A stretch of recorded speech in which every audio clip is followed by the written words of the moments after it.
ये सबसे पहले 8 ही सीटों पर, ये 8 सीटें बड़ी क्रूशियल हो गई क्या अरविंद केजरीवाल के लिए भी और बीजेपी के लिए भी, कि भाई प्रवेश वर्मा का चेहरा, कैलाश गहलोत, मनोज शौकीन, सबको टिकट दे दिया कि एक एक करके एक गणित बैठाया जाए। इंपॉर्टेंट है क्या, क्रूशियल है क्या? इंपॉर्टेंट है, क्रूशियल है कि नहीं, लेकिन इंपॉर्टेंट है क्योंकि 8 सीटें हैं और जाट का जो मुद्दा आया, क्यों आया?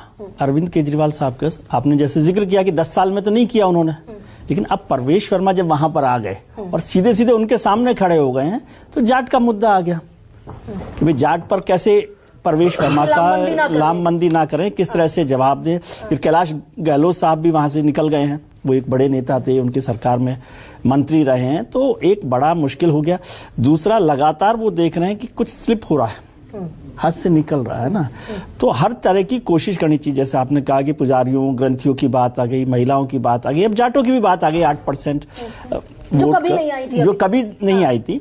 और वो कह रहे हैं कि भाई हमने चिट्ठी लिखी है, तो 10 साल से चिट्ठी नहीं लिखी। राधिका जी भी बता सकती है कि भाई अच्छा चिट्ठी लिखी कि नहीं लिखी, क्या अरविंद जी की चिट्ठी का इंतजार है क्या भारतीय जनता पार्टी को?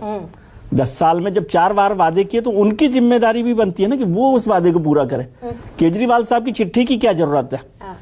प्रवेश वर्मा साहब को यदि वो बना रहे हैं, और जैसे अभी राधिका जी ने भी जिक्र किया कि भाई हम जाति में नहीं जाते, तो मतलब वो ये कह रहे हैं कि प्रवेश वर्मा जो दिल्ली में जो है वो जाट चीफ मिनिस्टर नहीं होगा, जैसे हरियाणा में नहीं बनाया।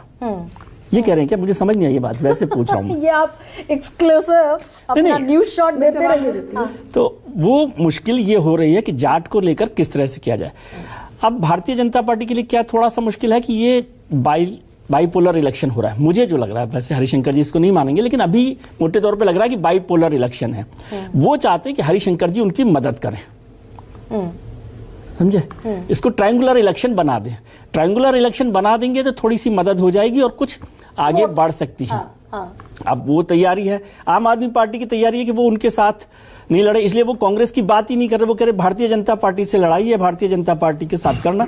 सही भी बात है क्योंकि भारतीय कांग्रेस को तो सारा खा ही गए हैं वो। नहीं, लेकिन मैं प्रवेश वर्मा पर वापस आ जाऊं विजय जी, ये क्लीन स्वीप जो है 8 सीटों का, ये प्रवेश वर्मा का कैंडिडेचर कि भाई बड़े जाट नेता एक बड़ी लेगेसी से आते हैं, और जैसा उन्होंने कहा भी कि केजरीवाल को तो दिल्ली के गाँव में घूमने में बदबू आती है जी, केजरीवाल तो दिल्ली के गाँव में जाना पसंद नहीं करते, जाट क्यों वोट देगा 10 साल बाद, 11 साल बाद वो याद आ रही है। तो प्रवेश वर्मा जो गोलबंदी करने की कोशिश कर रहे हैं जाट आइडेंटिटी के नाम पर, ये भारी पड़ेगा अरविंद केजरीवाल। नहीं, प्रवेश वर्मा जाहिर तौर पर जाट आइडेंटिटी के तौर पर सबसे भारी नेता होंगे दिल्ली के चुनाव में, चाहे वो अरविंद केजरीवाल हो या कोई और लोग। मतलब तीनों पार्टियों में भी देखें तो वो प्रवेश वर्मा, उनके पास एक लेगेसी है साहिब सिंह वर्मा की भी। अब ये मुझे नहीं पता, फिर आप कहेंगे कि भाई साहिब सिंह के लेगेसी के बाद भी प्रवेश वर्मा को लोकसभा का टिकट नहीं दिया था।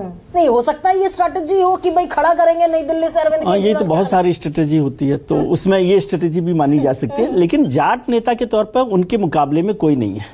वो कितना सक्सेसफुल होंगे नहीं होंगे, जाट उनके साथ खड़े होंगे कि नहीं होंगे, लेकिन यदि उनके साथ नहीं खड़े होंगे तो किसी और के साथ उस तरह से खड़े नहीं होंगे, लामबंद नहीं होंगे जैसे प्रवेश के साथ खड़े होने की संभावना हम देखते हैं। और शायद इसीलिए उन्होंने, भारतीय जनता पार्टी ने बिना सीएम कैंडिडेट बनाए प्रवेश वर्मा को वहां खड़ा कर दिया, जबकि वो कॉन्स्टिट्यूंसी उनकी नहीं है। उनकी नहीं है, एब्सोल्युटली। कॉन्स्टिट्यूंसी तो अरविंद केजरीवाल साहब की है और संदीप दीक्षित की है। तो यानी कि वो 13 का जो डिफीट है, 13 की सारी सीटें जो चली गई उसे भी ग्रैब करने की कोशिश है।